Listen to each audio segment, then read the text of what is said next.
나는 내 얼굴을 오래 바라보는 법을 일찍 배웠다. 거울을 천으로 덮어두어도 물동이에 비친 물결만 슬쩍 봐도 불꽃의 흔적은 물러서지 않았다. 팔을 살짝 들어 올릴 때 속살에서 당기는 기분, 겨울이면 유난히 말라 갈라지는 흉터의 피부, 여름 장마철이면 비에 젖어 번들거리던 광택. 사람들은 이런 자국을 흉이라 불렀고 흉이 있는 사람을 불쌍한 사람이라 불렀다. 나는 어려서부터 불쌍한 사람이었다. 그리고 어느 날부터는 우리 집에 부끄러움이 되었다. 그런 말들을 처음 들었을 때 나는 아직 내 나이를 손가락으로 세던 아이였다. 내가 살던 마을은 전라의 작은 들녘과 대나무 숲 사이에 깃든 오래된 마을이었다. 봄이면 보리 이삭이 바람 따라 은빛으로 물결쳤고 여름엔 가을가의 돌들이 장내 잠겼다. 가을이면 감이 익어 눅진한 주황빛을 내밀었고 겨울엔 장독대에 눈이 하얗게 소복이 쌓였다. 우리 집은 초가지붕에서 기와지붕으로 넘어가던 시절의 중간쯤에 멈춰선 한옥이었다. 안채와 사랑채, 마루와 토방, 그리고 온돌방. 엄마는 새벽마다 장작을 손질하고 방에 불을 지폈다. 그때마다 장작 타는 냄새와 메주 냄새가 뒤섞여 골목까지 퍼졌다. 아버지는 논으로 나갔다가 돌아오면 손바닥이 흙에 절여져 있었고 손등은 일생을 통한 바람과 햇빛에 그을려 검게 빛났다. 나는 그 손을 좋아했다. 그 손이 내 어깨를 가만히 쓸어주면 어린 나는 온 세상이 안전하다고 믿었다. 그 안전이 깨진 날은 겨울이 끝나가던 어느 바람 센 저녁이었다. 그해 겨울은 유난히 추워 연탄과 나무를 번갈아 떼야 했다. 하늘은 뻐근하게 맑았고 바람은 산등성이를 가로질러 마을 지붕을 치고 지나갔다. 엄마는 장독대 옆에 말려두었던 고추를 안으로 들이지 못해 아쉬워했지만 눈이 녹고 바람이 덜해지면 하자고 웃으며 말했다. 그날 밤 아버지는 먼 친척의 상가에 다녀오느라 늦었고 나는 동생과 이불을 덮어쓰고 다락 아래에서 이야기꽃을 피우다 잠들었다. 연탄불 냄새가 좀 심하다 싶어 창문을 조금 열어둔 게 아마도 길이었을까. 바람이 세차게 들어오고 문풍지 사이로 찢겨 들어온 바람이 회를 일으킨 것인지 마루 쪽에서 불꽃이 훅 일어나는 걸 보았을 때 나는 꿈인 줄 알았다. 그러나 꿈이 아니었다. 대나무 숲에서처럼 쑥 바람이 불 때마다 불꽃이 길게 혀를 내밀었다. 엄마가 소리쳤고 이웃들이 달려왔다. 물을 까만 박물래처럼 퍼 나르는 손들, 소금과 모래를 들이붓는 아저씨들, 울음인지 바람인지 분간이 안 되는 소리 속에서 나는 동생을 밀쳐내다가 갑자기 등에 화끈한 열이 덮치는 것을 느꼈다. 천장이 우두둑 소리를 내며 무너졌고 깨어난 나는 마당 한가운데로 끌려 나와 있었다. 등과 왼쪽 뺨, 팔꿈치 아래가 따갑게 안이 타오르는 듯 아려왔다. 나는 울지 않았다. 너무 아파서 울음이 목구멍에 까끌한 모래처럼 걸려버렸다. 엄마는 내 얼굴을 보고 한 손으로 입을 가리고 다른 손으로 내 머리를 감싸쥐었다. 그날 밤 우리는 한밤중에 트럭에 실려 읍내 병원 응급실로 갔다. 바람은 여전히 불었고 초가의 스산한 냄새가 내가 걸친 솜저고리와 함께 따라왔다. 병원에서 나는 처음으로 다른 아이들과 나를 가르는 보이지 않는 벽을 보았다. 흰 커튼 너머로 아이들이 쏟아내는 웃음소리와 내 침상 위를 스치는 의사와 간호사의 낮고 빠른 목소리, 이 냄새, 저 냄새.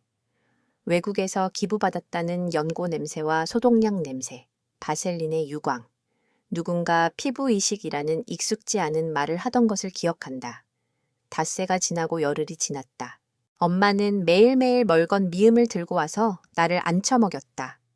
작은 거울을 건네주었던 간호사가 괜찮아, 금방 낫는다 라고 말했을 때 나는 거울 속 내 왼쪽 뺨에 번진 어두운 붉은빛과 얼룩진 새살이 낯설어 눈을 돌렸다. 그윽하게 자라던 나의 겨울은 그날 그곳에서 멈추었다. 그 뒤에 나는 다른 겨울이었다. 학교에 돌아갔을 때 아이들은 두 부류로 나뉘었다. 물끄러미 바라보다 피하듯 고개를 숙이는 아이들, 혹은 큰 소리로 놀리다가 선생님 기척이 나면 쥐죽은 듯 집게처럼 입을 다무는 아이들, 나는 누구도 탓하지 않으려 노력했다. 탓은 나를 더 작게 만들었다. 대신 나는 손을 바쁘게 놀렸다. 미술 시간엔 색연필을 많이 갈았었고, 가정 시간엔 바늘귀에 실을 꿰는 일을 2번 말하면 알아서 했다. 엄마는 집에서 내 손을 자랑스러워했다. 바늘은 거짓말을 안 해. 엄마가 그렇게 말하면 나는 조금 안심이 되었다. 손이 나를 지켜줄지 모른다고 믿었다. 10대가 되어 나는 마을의 전통을 어깨로 배웠다. 김장이 시작되면 남정네들은 무와 배추를 나르고 여인들은 마당 가득 대야를 놓고 소금물에 배추를 절였다. 장독대 위 장독 뚜껑을 하나씩 열면 고추장, 된장, 간장 냄새가 사계절을 걸어 나온 듯 코끝을 찔렀다. 메주는 겨울 햇볕 아래 노랗게 말랐고 볏짚으로 단단히 묶여 석가래에 매달렸다. 나는 유독 장독대를 좋아했다. 무겁고 둥근 그 느린 호흡이 좋았다. 흉터로 일렁이는 내 피부도 그렇게 숨쉬는 듯했다. 어느 날 마을 큰어머니가 내 어깨를 툭 치며 말했다. 너 같은 손이면 어디 가서 굶지는 않겠다. 그 말은 칭찬이었다. 그러나 다른 날 다른 어른이 내게 던진 말은 칼이었다. 흉이 깊으면 시집가기 어렵지. 나는 그 말이 사실인지 아니면 오래된 편견의 그림자인지 분간할 수 없었다. 다만 그 말이 내 귓불에 걸려 오래오래 흔들렸다. 20살이 되던 봄, 아버지가 논에서 돌아오다가 발을 헛디뎌 허리를 크게 다쳤다. 그의 풍년을 약속하던 벼들이 흔들렸고 우리 집의 살림도 흔들렸다. 엄마는 장에 나가 반찬을 팔았고 나는 저녁에는 봉제 공장에 가서 남의 집 셔츠 단추를 달았다. 그 무렵부터 친척들 사이에서 낮은 목소리로 내 이름이 오르내렸다. 재혼사는 어떻게 할 거냐? 집안도 어려운데 아무래도 뒤에 따라붙는 말은 여러 가지였지만 내 귀에는 하나뿐이었다. 수치. 그들은 수치라는 단어를 직접 말하지 않았지만 눈으로 말했다. 누구도 나를 보며 웃지 않았다. 대신 슬쩍 눈을 피했다. 그건 더 깊은 말이었다. 결국 혼사는 조용히 정해졌다. 나는 동네 조금 바깥의 마을에서 목수를 하는 38살의 호라비와 결혼하게 되었다. 그의 아내는 병으로 일찍 세상을 떠났고 6살 아들이 하나 있었다. 몇 번 마주 앉아 차를 마시는 자리에서 그는 말수가 적었다. 손가락 마디가 굵고 손톱 밑에는 늘 나무 가루가 박혀 있었다. 어느 날 그는 나를 보며 조심스럽게 말했다. 우리 집에는 무슨 편견 같은 건 없어요. 그 말은 위로 같았지만 사실 그 말 속에는 편견이라는 단어가 이미 들어 있었다. 나는 그걸 모르는 척 고개를 끄덕였다. 가을이 막 들어서는 날 우리는 아주 작은 예식으로 혼례를 올렸다. 나는 엄마가 물려준 초록 저고리와 붉은 치마를 입고 머리에 뒷꽂이를 꽂았다. 패백상에는 대추와 밤이 올랐다. 시어머니는 밤을 던져주며 아들 많이 낳아라 웃었다. 속으로 나는 아들 많은 게 무슨 뜻인지 떠올리다 그냥 수줍게 웃었다. 패백실을 나오는 길 바람이 내 치맛자락을 들어 올리고 내 왼쪽 뺨에 흉터를 스쳤다. 그 순간 나는 결심했다. 나는 집안의 수치로 가지 않겠다. 그러나 결심은 언제나 쉬웠다. 사는 게 어려웠다. 시댁은 나무 냄새 나는 집이었다. 마당 한쪽에는 목재를 다듬는 작업장이 있었고 바람이 불면 톱밥이 산들거렸다. 장독대는 우리 집보다 조금 더 컸다. 시어머니는 내 손을 슬쩍슬쩍 훑어보며 말했다. 손은 부지런하니 됐지. 그는 나를 애써 위로하지 않았다. 그냥 일 시켰다. 새벽엔 장작을 패고 물을 길어와 마루를 쓸었다. 볕이 좋은 날엔 장지, 창호지를 바르고 비 오는 날엔 실을 꼬았다. 나는 노동을 즐겼다. 일할 때는 내 대한 말들이 모두 멎었다. 일은 말을 먹는 괴물처럼 모든 수군거림을 집어삼켰다. 남편은 여전히 말수가 적었다. 밤이면 그는 가끔 옛 아내의 사진을 꺼내 마루 끝에 앉아 물끄러미 바라보곤 했다. 사진 속의 여자는 뺨이 희고 눈매가 고왔다. 나는 그 옆에서 아들의 저고리를 꿰매다가 문득 손을 멈추었다. 질투 같은 게 가슴에서 일어났다.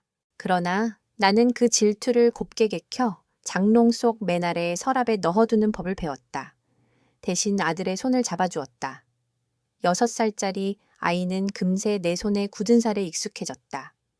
그는 밤마다 낮에 있었던 일들을 조잘조잘 말했고 나는 그의 말끝에 고개를 끄덕이며 웃었다.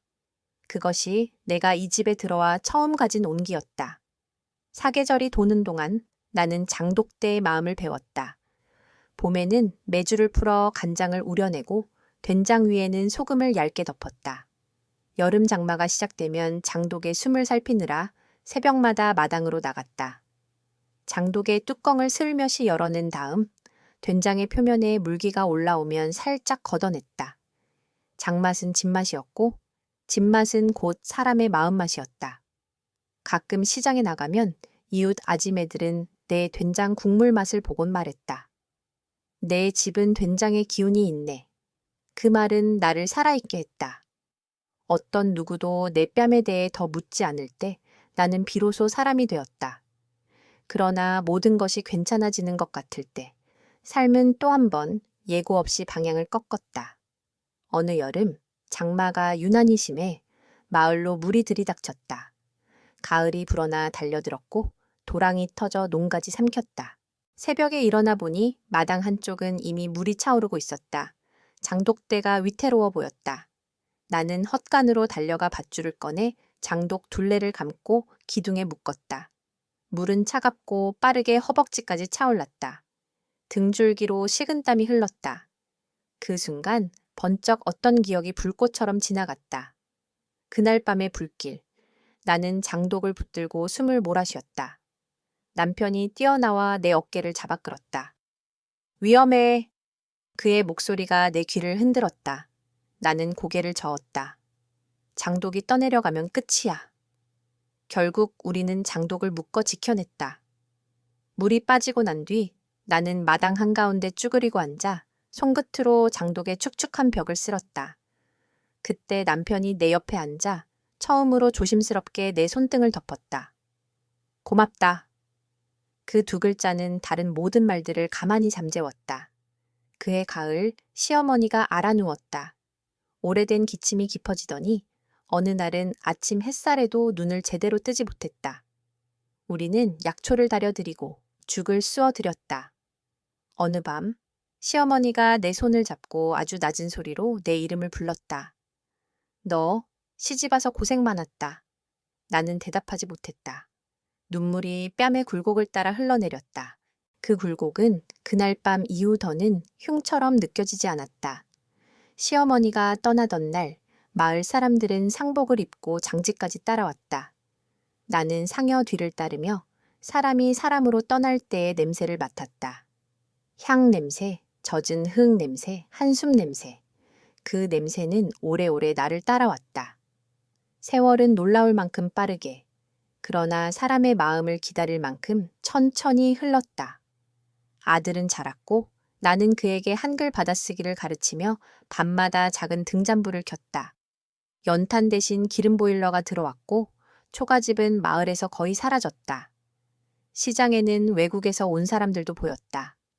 어느 날부터인가 마을 안쪽 작은 창고를 개조한 작업장에 몽골에서 온 젊은 부부가 살기 시작했다. 남자는 목장을 도와 일하고 여자는 중국인과 베트남인 아낙네들이 함께 모이는 공장 식당에서 일을 배웠다. 나는 장에 갔다가 우연히 그 여자를 만났다. 그녀는 내 된장에 흥미를 보였고 나는 그녀가 만든 밀크티처럼 진한 버터차를 처음 맛보았다. 삶은 낯선 입맛이었지만 혀끝에 낯설은 어느 순간 아, 이 사람들의 겨울은 이런 맛이구나 라는 이해로 바뀌었다. 여름 한철 일본에서 귀국한 할아버지가 손녀와 함께 우리 마을에 왔다. 전쟁과 포로 수용소, 제철소와 오키나와의 태풍에 대해 할아버지는 마치 먼 나라 이야기처럼 조용히 말했다. 그 손녀는 오봉오펜 때 조상을 맞이하는 등불 이야기를 들려주었다. 나는 그저 고개를 끄덕이며 들었다. 우리도 추석이 되면 성묘하고 송편을 빚고 조상 앞에 절을 한다. 오봉과 추석, 다른 이름의 비슷한 마음. 내 마음속에는 그들의 등불과 우리의 초가 나란히 앉아 있었다. 어느 겨울 베트남에서 온 며느리들과 함께 김장을 담그는 행사에 갔을 때 그들은 자기 나라에서 설날에 빚는 반증이라는 네모난 떡 이야기를 해주었다. 바나나 잎의 향, 프리탄 쌀의 단단함.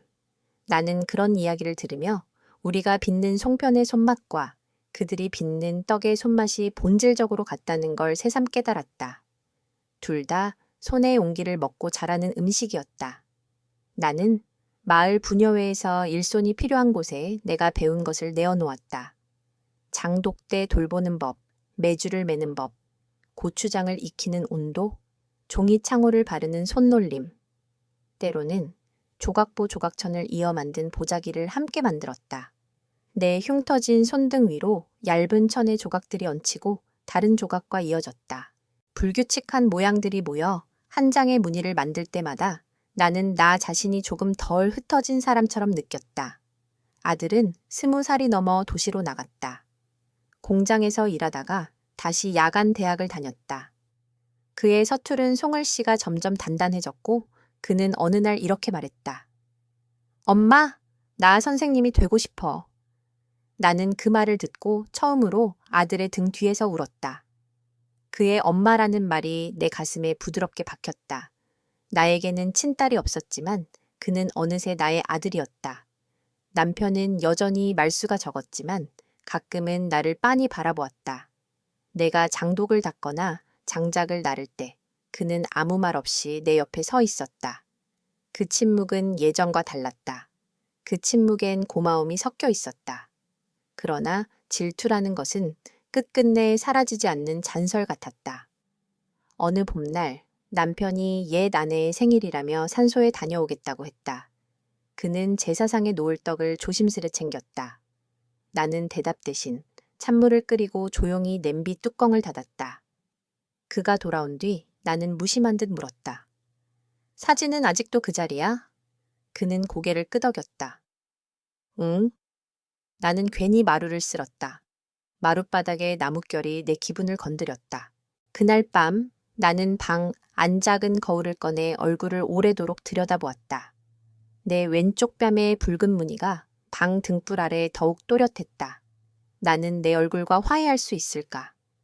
그 질문이 내 심장 가까이에 작게, 그러나 끝없는 파문처럼 번졌다.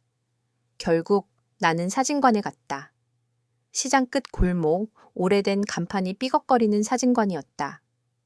주인 아저씨는 흰 배경 앞에 나를 앉히고 고개를 약간 오른쪽으로 돌려보라 했다. 나는 장롱 맨 아래 서랍에 넣어둔 하얀 저고리와 남빛 치마를 꺼내 입었다. 자세를 가다듬고 숨을 고르고 정면을 봤다. 찍는 순간 내 안에서 무너져 있던 작은 벽이 하나 더 무너졌다. 사진은 거짓말을 못했다. 인화지에 맺힌 내 얼굴은 흉터를 숨기지 않았다. 대신 흉터와 함께 앉아 있었다. 내가 나를 처음으로 정면에서 받아들인 날이었다.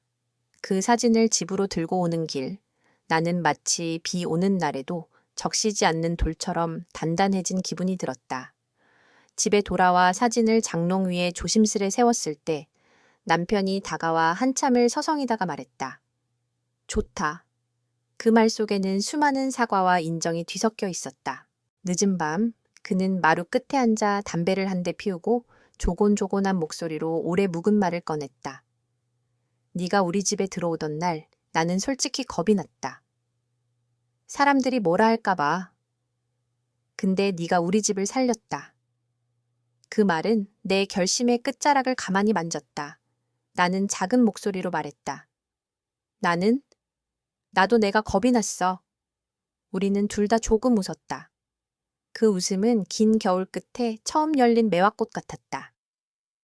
세월은 또 한 번 삶의 한가운데로 변화를 데려왔다. 아들이 결혼했다. 그는 같은 학교에서 일하던 교사와 함께 조용한 예식을 올렸다. 나는 패백상에 대추와 밤을 놓고 며느리의 두 손을 꼭 잡아주었다. 손은 여전히 진실했다. 그들 부부는 몇 해가 지나 우리에게 손녀를 안겨주었다. 손녀는 내가 방석에 앉아 있으면 살금살금 다가와 내 뺨을 손가락으로 톡 건드렸다. 할매, 여기 꽃. 그녀는 흉터를 가리키며 그렇게 말했다. 꽃이라니? 그 말은 천둥처럼 내 가슴을 울렸다. 나는 나도 모르게 눈을 감았다. 흉터를 꽃이라 부르는 아이의 입술을 보면서 나는 내게도 봄이 있었다는 사실을 새삼 알았다. 마을에는 다른 나라에서 온 사람들도 점점 늘었다. 우리는 함께 일을 하고 음식을 나눠 먹었다. 우즈베키스탄에서 온 젊은이들이 시장 한 모퉁이에서 사모사 같은 빵을 팔 때 나는 기름에 튀겨 반짝이는 껍질을 베어 물고 속에 양파 냄새와 고기 향을 맡았다.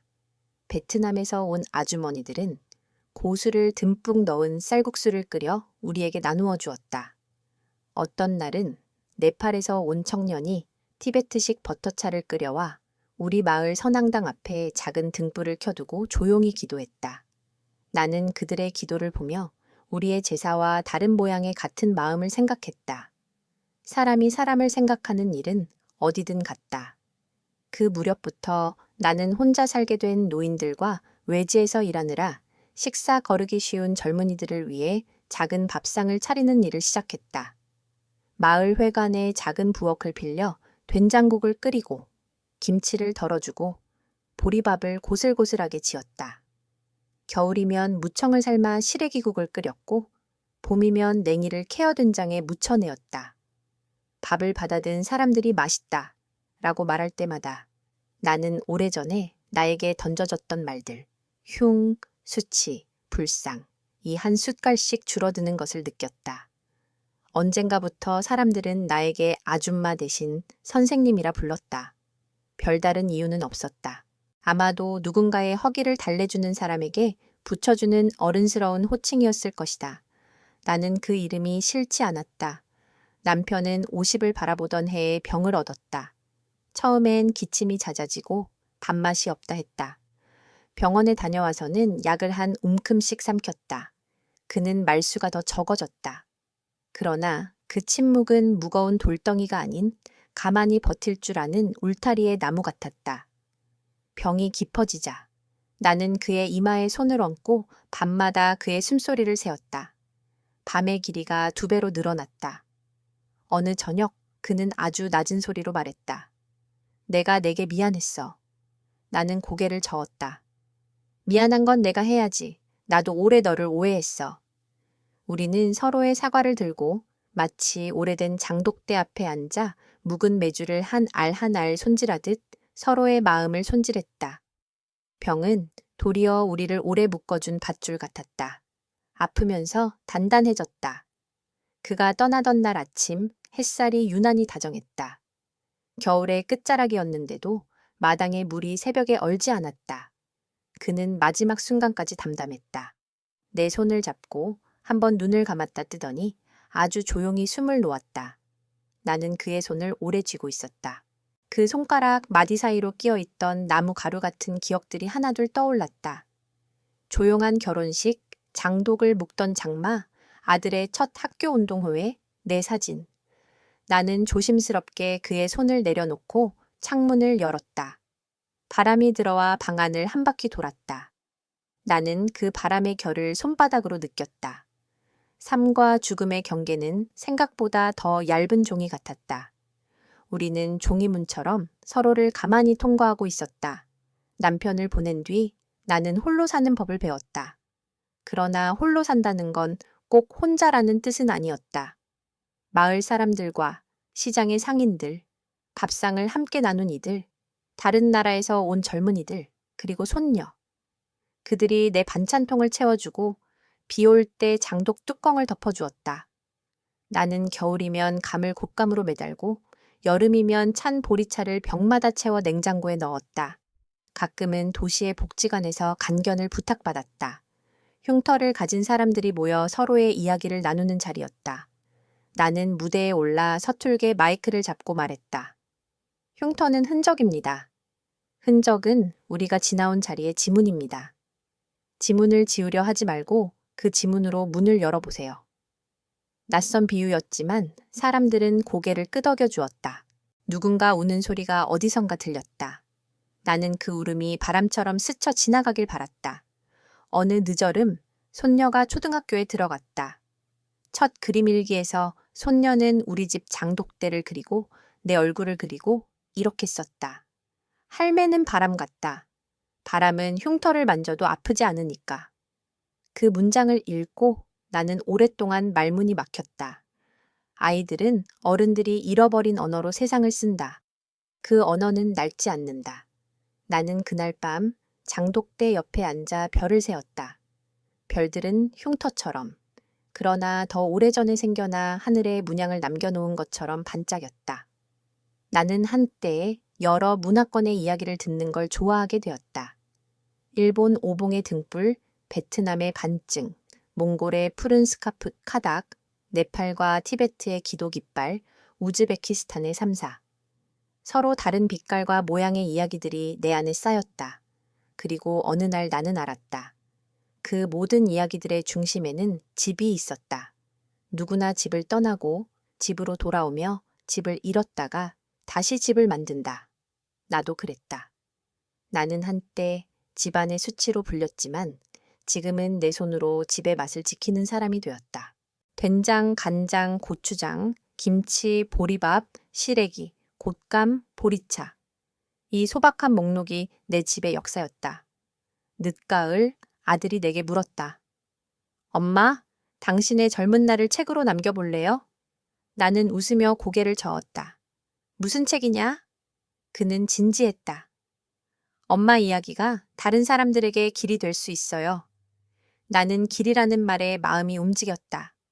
어둠 속을 걸을 때 누군가 앞서 걸어간 발자국을 더듬어가며 걷는 일.